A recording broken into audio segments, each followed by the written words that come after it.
Bangladesh, a nation of vibrant culture and complex history, has long grappled with the shadow of radical Islamist mob violence. While rooted in decades of political and religious tension, this violence surged dramatically after the ousting of Prime Minister Sheikh Hasina on August 5, 2024.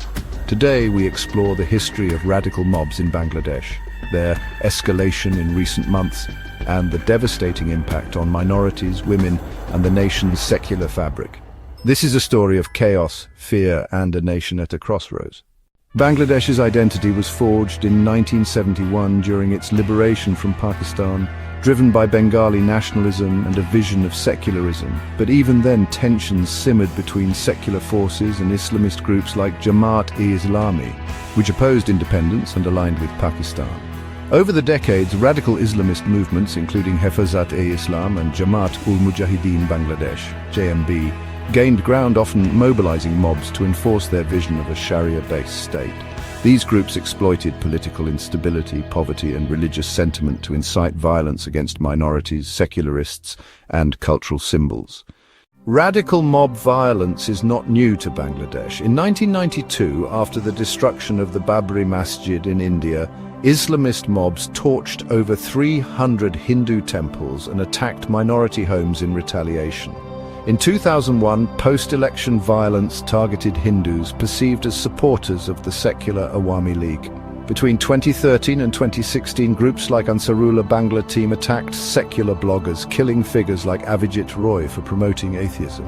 A 2021 Amnesty International report documented 3,679 attacks on Hindus from 2013 to 2021, including vandalism and arson, often fueled by radical mobs. These incidents reveal a pattern. Political transitions and religious provocations ignite mob violence, with minorities as frequent targets.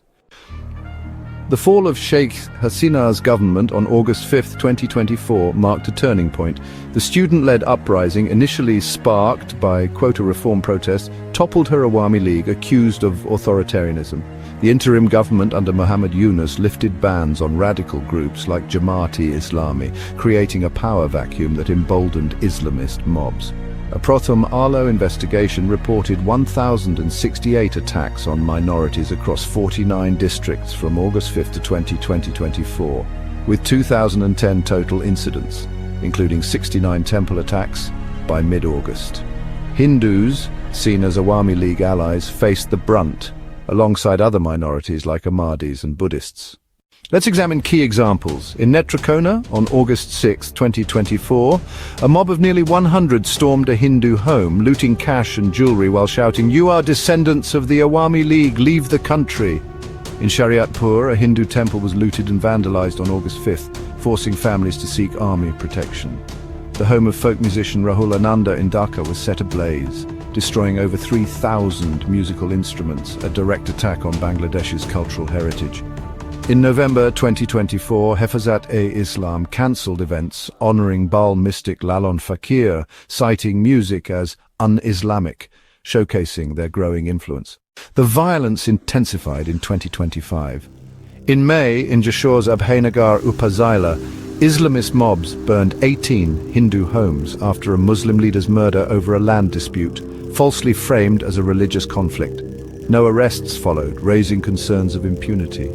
In June, in Lalmonirat, a Hindu father and son, Paresh and Papon Chandra Shil, were attacked over unverified blasphemy allegations. The police arrested the father, further inflaming tensions. That same month, a mob vandalized Rabindranath Tagore's ancestral home in Sirajganj, a cultural icon signaling an assault on secular values.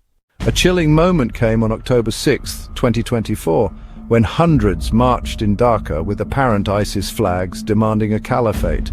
Radical preachers like Inayatullah Abbasi and Rafiqul Islam Madani, linked to Hizb ut-Tahrir and Hefazat-e-Islam, have fueled these mobs, using social media and rural rallies to radicalize youth.